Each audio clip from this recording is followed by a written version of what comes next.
утомляйтесь. Мы сейчас нагрузим кое-чего. Это детям шила маленькие бурачки. Детки были у меня вон, у девок у моих. Я им нашив на ножки, они бегают по полу. Девотки,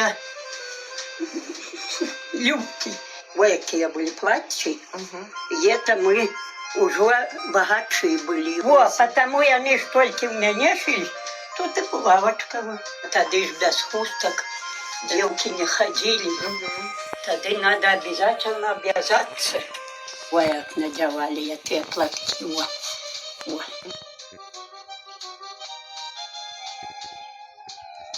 Я яркая дуже любила. У меня любимые были платья, яркие, красные.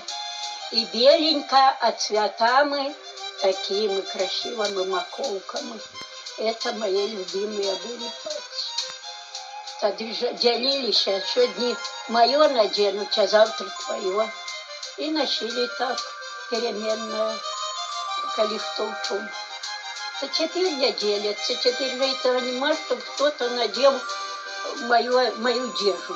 Тут же теперь уже этого нема, а тогда что вы можете? Вы себя красивой считаете? Ой, молодости. Ну, раз мужчина...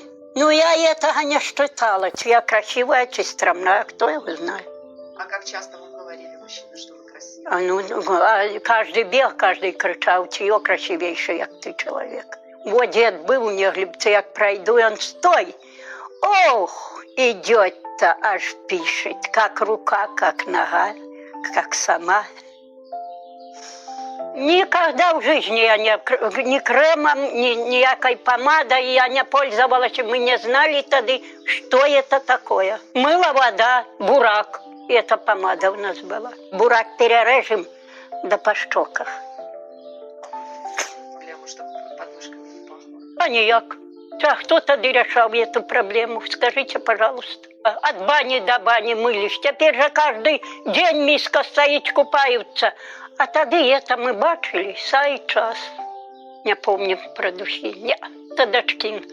Та як приїде, так коли їде, так почмихає, під паха йде.